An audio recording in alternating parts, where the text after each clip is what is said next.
Dalawang gastusin na dapat alam ng mga baguhang entrepreneur o baguhang negosyante para maiwasan ang pagkalugi. Kaya kung baguhan ka o nagpaplano ka pa lang na magnegosyo o nagpaplano ka pa lang na magtayo ng isang negosyo, kailangan alamin mo itong dalawang gastusin na napakahalaga at napaka-importante na dapat alam natin, kasi ito yung pinaka-basic o basic fundamental na dapat alam natin, kasi dito ko rin natutunan kung paano mag-pricing sa isang produkto o sa isang serbisyo. So dahil sa dalawang ito yung pinakaunang dapat nating matutunan para itaguyod o ihakbang o dalhin natin yung negosyo sa mahabang paglalakbay.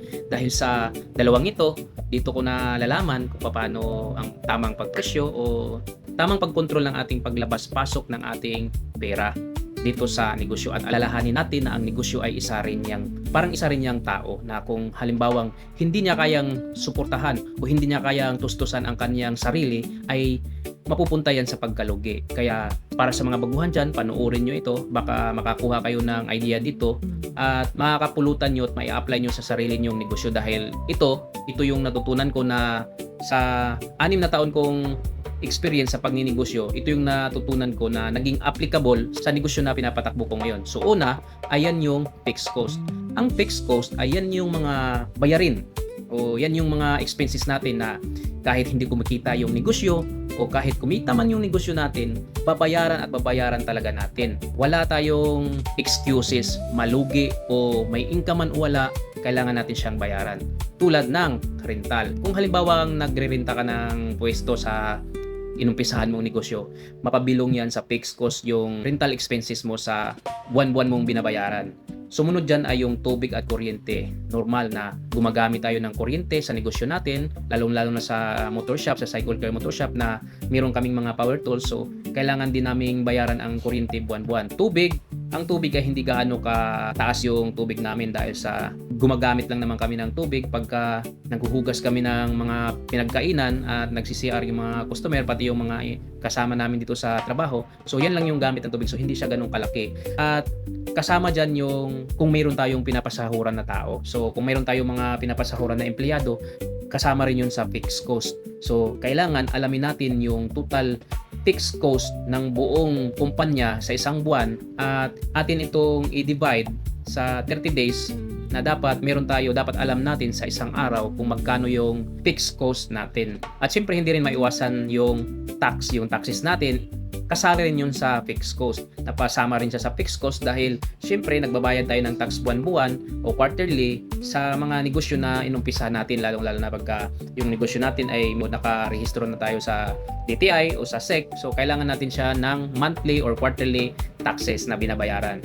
At isa sa mga naging expenses ko sa fixed cost ay yung internet. So meron tayong internet, so meron tayong binabayarang internet kasi napakahalaga ng internet sa isang motorcycle industry o motorcycle repair shop dahil sa ginagamit natin ito pag-communicate, lalong-lalo na doon sa mga customer natin. Kung halimbawang nag-message sila sa page natin ay kagad natin silang ma-replyan. At pangalawa, ginagamit din natin ito sa mga supplier natin. So, nakikipag-communicate tayo sa supplier natin sa pamamagitan ng internet. So, kasama siya sa fixed cost buwan-buwan. So, kailangan din natin siyang laanan ng pera para doon sa pambayad sa internet natin. At kung nililibre mo pa yung mga empleyado mo ng pagkain, kasama rin yun dahil sa ang empleyado natin o ang mga kasama natin sa trabaho ay araw-araw kumakain. So, kasama yun lahat sa fixed cost. So, kailangan alamin natin kung magkano ang fixed cost natin dahil dyan natin malalaman na araw-araw meron tayong ginagastusan. Base dyan sa mga gastusin na yan, kailangan magiging profitable ang negosyo na kahit papano may income siya na kaya niyang bayaran yung mga expenses natin. So, yan yung mga pinaka-basic na dapat nating matutunan, lalo-lalo na sa mga nag-uumpisa pa lang. So, yan yung tinatawag na fixed cost. At pangalawang gastusin o pangalawang expenses na natutunan ko rin sa pagninegosyo, sa 6 na taon na pagninegosyo ko, ayun yung variable cost. Ano ba yung variable cost? Yung variable cost na natutunan ko sa pagsasaliksik o sa aking pagre-research na meron pala tayong mga gastusin na hindi siya consistent na ginagastusan natin, pero hindi natin na malayan na nang dahil sa mga gastusin na yon, kung hindi natin ito ililista ay mapadagdag o mapadami o mapalaki yung expenses natin araw-araw o buwan-buwan. So, Ilan sa mga halimbawa ng variable cost ay yan yung mga gastusin na wala naman siyang fixed date na kailangan talaga nating bayaran.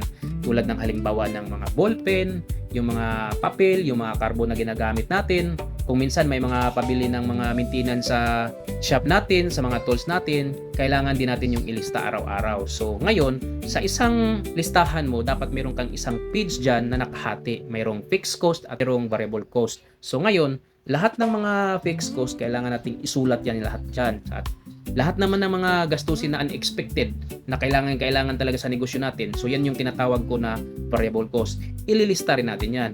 At the end, or kung halimbawang daily ka or weekly ka or monthly ka nagko-compute, kailangan nating itotal yun lahat para kita natin at alam natin kung magkano talaga yung ginagastos natin araw-araw, weekly, or buwan-buwan. So kung makikita natin, makikita na natin yung mga ginagastos natin at matutal natin, yan yung pinaka-basic. Diyan magsisimula na magkakaroon ka ng idea kung paano natin i-pricing yung produkto natin o yung serbisyo natin. At ang topic na to guys ay basic lamang ito. Ito ay base lamang sa aking experience at hindi ako sure kung magiging applicable ba ito sa inyo, lalong-lalo lang doon sa mga baguhan. Kaya ko lang ito sinishare para doon sa mga baguhan na magkaroon sila ng idea. Dahil unang-una, natutunan ko ito, base lang din sa internet at nakuha ko itong libre kaya sinishare ko rin ito sa inyo ng libre. At habang tumatagal ka sa iyong pagninegosyo guys, kung halimbawang alam mo na yung mga expenses mo monthly, doon mo makikita at doon mo mababalanse kung paano mo laruin ang negosyo mo na hindi siya maging lugi balang araw. So kailangan nating tansyahin. Yun ang pinaka-basic na natutunan ko na kailangan araw-araw ay maka-cope up tayo sa mga expenses natin dahil sa nakikita ko na alam ko na ang mga gastusin maging isang araw man yan. At dahil dyan sa mga gastusin na yan, dyan mo rin mabubuo ang sistema kung paano ka mag-pricing. So yan ang pag-usapan natin sa mga susunod na video. At kung isa ka sa mga nag-uumpisang magnegosyo na baguhan pa lang sa pagninegosyo at kung nahihirapan ka ngayon, pwede mo ring i-comment sa comment section kung saan ka nahirapan sa pagpapatakbo ng negosyo mo. Baka mayroon akong idea, maigawan din natin yan ng video o ng content sa mga susunod na araw.